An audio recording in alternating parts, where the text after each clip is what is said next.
Halo teman-teman, di video kali ini saya akan membahas Donghua Dunia Bela Diri lagi yang telah memasuki musim kedua. Jadi bagi kalian yang baru gabung, saya sarankan untuk menyaksikan musim pertama terlebih dahulu agar paham latar belakang, karakter, serta tujuan dari si tokoh utama. Untuk linknya sudah saya tulis di deskripsi yang terdiri dari 4 bagian. Baiklah, tanpa berlama-lama lagi kita langsung saja bahas alur cerita Dunia Bela Diri season kedua.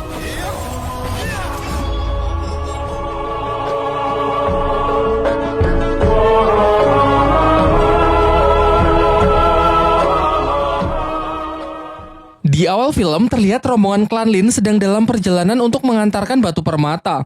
Namun di tengah jalan mereka diserang oleh sekelompok bandit yang ingin merampok mereka. Sebuah serangan nyaris membunuh Ling Hao. Beruntung sepupunya Ling Dong berhasil menyelamatkannya. Tidak berhenti sampai di sana, ratusan anak panah ditembakkan untuk menggempur rombongan klan Lin. Nampaknya mereka ini bukan bandit biasa karena terlihat mereka sangat mahir menggunakan senjata yang dilapisi energi spiritual.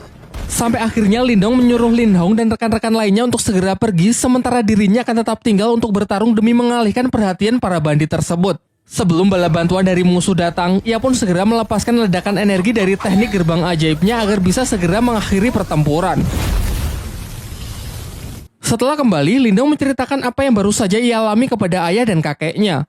Sang kakek mengatakan bahwa tidak heran banyak orang jahat yang mengincar klan Lin demi mendapatkan batu permata yang sangat berharga mereka. Terlebih lagi karena klan Lin baru beberapa bulan pindah ke kota Yan sehingga masih sulit membedakan antara kawan dan lawan. Pembicaraan pun ditutup dengan kakek Lin Dong yang berpesan agar tidak mencolok saat mengantarkan barang. Beberapa waktu setelahnya diperlihatkan Lin Dong yang bermeditasi melatih kekuatan spiritualnya. Namun Martha si rubah putih yang selalu menjadi mentornya masih tertidur sehingga ia ragu apakah latihan sendiri seperti ini akan efektif. Tak lama setelah itu, Qing Tan datang menghampirinya untuk menyampaikan pesan dari kakek Yanda yang ingin menemuinya di perguruan bela diri. Namun sebelum pergi, tangan Lin Dong merasakan tangan adiknya tersebut sangat dingin. Meskipun langsung Qing Tan tepis dengan mengatakan bahwa dirinya sedang baik-baik saja. Singkat cerita, Lin Dong pun pergi dengan mengajak si Oyan sampai ke depan pintu gerbang perguruan yang dibaliknya nampak sebuah tepi jurang dengan banyak pulau-pulau yang mengambang di sekitarnya. Dengan menaiki salah satu pulau kecil, datanglah utusan dari kakek Yanda untuk menjemputnya menuju tempat perguruan dari kakek Yanda. Dalam perjalanan, Lin Dong juga sempat melihat pemandangan para murid lain yang tengah berlatih kekuatan spiritual. Singkatnya, ketika ia sudah sampai di kediaman kakek Yanda, tiba-tiba sebuah serangan datang yang ternyata berasal dari Yue, salah satu murid senior dari kakek Yanda. Di sini ia nampak bersikap dingin kepada Lin Dong dan bermaksud menantangnya bertarung untuk menguji kemampuan Lin Dong.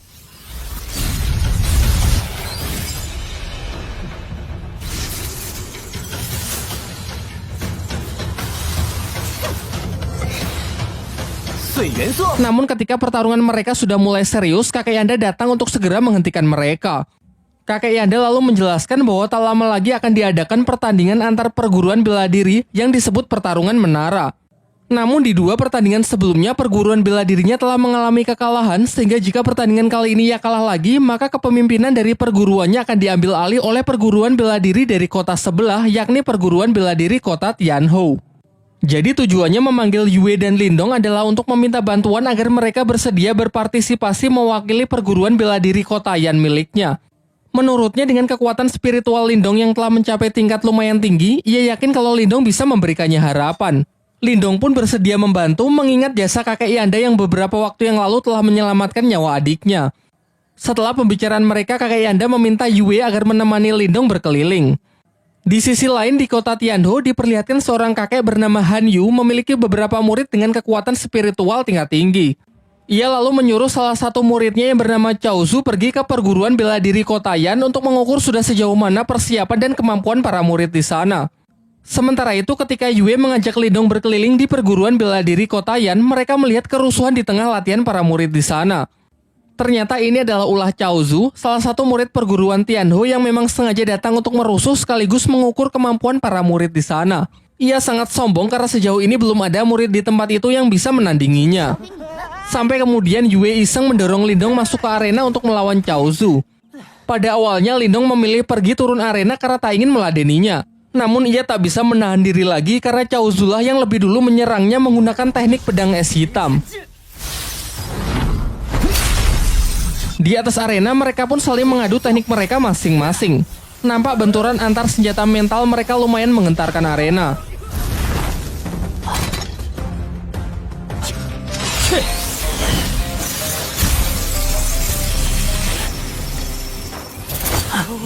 Cao Zu ternyata tak hanya membual. Dengan teknik pedang es hitamnya, ia cukup sukses menekan jarum dewa milik Lindong. Namun di ujung pertarungan, Lindong mencoba teknik barunya dengan menahan serangan Cao Zu menggunakan segel batu rubah di tangannya. Nampaknya segel rubah itu tak hanya menahan. Tangan Lindong seakan menyerap energi spiritual dari lawannya tersebut. Ketika lawannya ingin melarikan diri, Lindong sejenak menghentikannya dan mengambil senjata dari lawannya tersebut. Diperlihatkan ekspresi puas dari Yue yang menyadari kalau kekuatan Lindong kini telah meningkat pesat. Di malam harinya, Lindong juga baru tahu kalau ternyata segel batu rubah di tangannya memiliki kemampuan untuk menyerap energi spiritual milik orang lain. Energi yang diserap kemudian dinetralkan dan diakumulasikan menjadi energinya sendiri sehingga kekuatan Lindong kini menjadi bertambah. Sementara itu, Cao Zu yang telah kembali menceritakan mengenai kekalahannya dari Lindong kepada Han Yu. Mendengar hal itu, Han Yu pun menjadi sangat kesal karena ia tak menyangka kalau perguruan bela diri rivalnya memiliki petarung yang sebegitu kuat. Di tengah kekesalannya, muncul aura yang sangat mengerikan dari balik tirai yang ternyata berasal dari Zutong, murid senior sekaligus yang terkuat dari Han Yun. Singkat cerita, besoknya Yue dan Lindong berangkat menuju ke tempat diselenggarakannya turnamen pertarungan menara. Di perjalanan, Yue berpesan kepada Lindong untuk berhati-hati terhadap seorang murid dari perguruan Tianho yang bernama Zutong, murid terkuat dari Han Yun. Setibanya di sana, semua peserta lain ternyata sudah berkumpul. Sembari menunggu para guru tiba, Cao Zu mengadu ke kakak seperguruannya yang bernama Liu Long perihal Lindong yang telah menghajar dan menyita pedang esnya. Pada awalnya, Liu Long basa-basi dengan menyapa Lindong dan meminta agar senjata adik seperguruannya tersebut dikembalikan. Namun Lindong malah berdalih karena menurutnya itu sepadan dengan kelakuan Cao Zu yang telah membuat rusuh di tempatnya. Ketika suasana semakin tegang, Yue berusaha menengahi agar jangan membuat keributan sebelum pertandingan dimulai. Tak lama setelah itu, datanglah para guru yaitu Han Yun dan kakek Yanda menghampiri mereka. Kakek Yanda lalu menjelaskan bahwa aturan dari pertarungan menara cukup sederhana, yaitu siapa yang bisa naik ke tingkat tertinggi dan mampu bertahan dalam waktu yang lama maka ialah yang akan menjadi pemenangnya. Namun sebelum menyelesaikan kalimatnya, Han Yun menyela dan menyuruhnya agar segera membuka gerbang menara agar pertandingan bisa segera dimulai. Kakek Yanda lalu segera merapalkan mantranya dan secara ajaib muncullah sebuah menara 8 tingkat tepat di depan mereka. Dapat dirasakan gelombang energi spiritual yang sangat dahsyat menyertai kemunculan dari menara tersebut. Setelah pintu dibuka, pertarungan menara pun dimulai dengan sistem Battle Royale, di mana petarung yang bisa bertahan paling lama dan berhasil naik ke lantai tertinggi maka ialah pemenangnya. Ketika semua peserta telah bergegas masuk ke dalam menara, di luar Han Yun dan kakek Yanda memantau keadaan di dalam menara menggunakan semacam proyeksi spiritual. Sementara itu, Lindong yang telah masuk sangat terkejut karena sebagian energi mental di gerbang masuk ternyata bisa ia serap sehingga sekali lagi kekuatannya mengalami peningkatan. Tak ingin berlama-lama di lantai dasar, Lindong pun segera naik ke lantai yang lebih tinggi dengan melewati rintangan-rintangan kecil. Di sisi lain, ternyata Zutong memimpin dengan dirinya yang telah mencapai lantai ke-6 dengan sangat cepat, disusul oleh Yue sebagai runner-up yang berusaha mengejar ketertinggalannya. Satu tingkat di bawahnya ada Cao Zu dan Liu Long yang terjebak di lantai 5 dan tak bisa naik lebih tinggi lagi karena tekanan energi mental yang semakin kuat. Namun alih-alih menghabiskan energinya untuk berusaha naik ke lantai 6, Liu Long mempunyai ide untuk tetap tinggal di lantai 5 dengan tujuan menghalangi peserta lain yang ingin naik ke lantai selanjutnya. Dan benar saja, Lindong yang baru saja sampai di lantai 5 langsung mereka halangi. Cao Zu yang merasa dendam karena Lindong telah mempermalukannya sekarang mencoba untuk membalasnya. Bersama dengan Liu Long, mereka pun mengeroyok Lindong yang cuma sendirian. Akan tetapi Lindong nampak tak takut sedikit pun dan justru memanas-manasi mereka dengan memperlihatkan senjata Cao Zu yang kemarin ia sita. Kini ia kendalikan sebagai senjata untuk melawan mereka. Diperlihatkan dari kedua sisi, Cao Zu dan Liu Long mengepung Lindong dengan masing-masing teknik mental mereka. Pertarungan pun pecah. Meskipun nampak tak adil dengan pertarungan 2 lawan 1, nyatanya Lindong mampu mengimbangi mereka.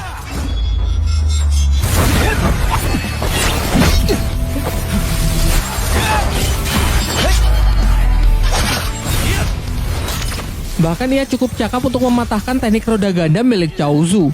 Sementara Liu Long yang terus menggempurnya dengan pedang mentalnya juga sangat kewalahan karena Lindong dapat bertahan sekaligus menyerang dalam waktu yang bersamaan.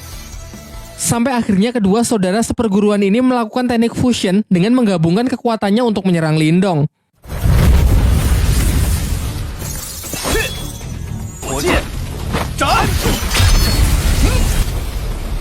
Nampak Lindong yang mulai keringat dingin karena sudah meremehkan mereka. Namun mengingat serangan itu didasari oleh energi mental, dengan segel batu rubahnya Lindong pun dapat menghisapnya sampai kering.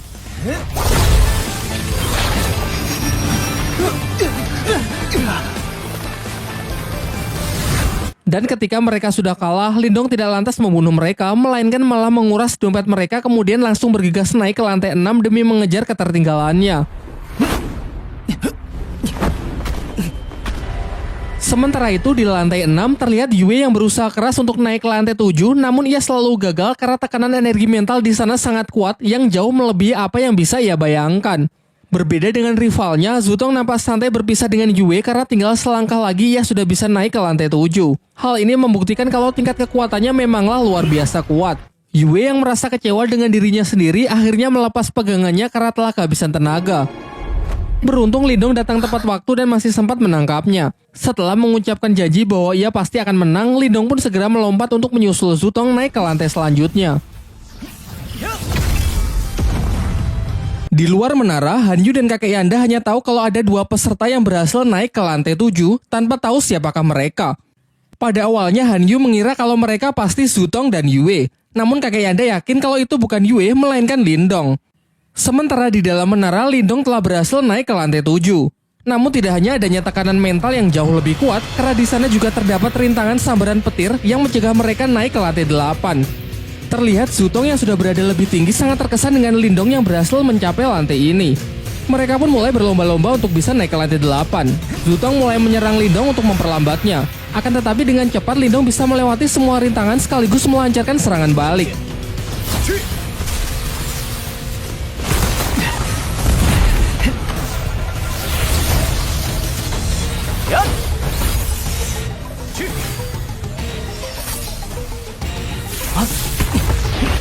Sampai akhirnya mereka berhasil mencapai tempat tertinggi di lantai 7 dan tepat di atas mereka sudah terlihat pintu masuk menuju lantai 8.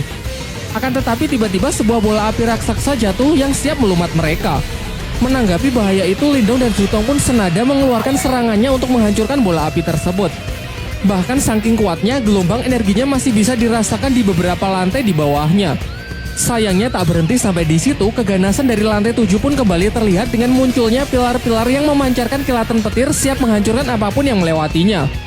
Zutong yang menyadari kalau sambaran petir itu dapat secara langsung merusak inti energi mentalnya, mencoba berhenti sejenak untuk memikirkan sebuah cara agar tak bertindak gegabah.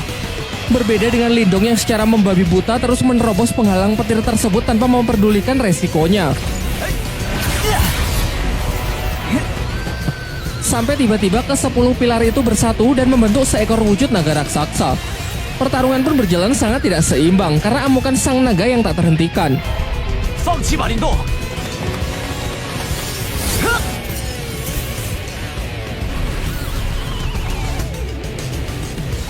Di saat naga itu melilit Lindong, Lindong baru menyadari bahwa ular ini hanyalah bongkahan energi mental, di mana ini artinya ada kemungkinan kalau ia bisa menyerapnya.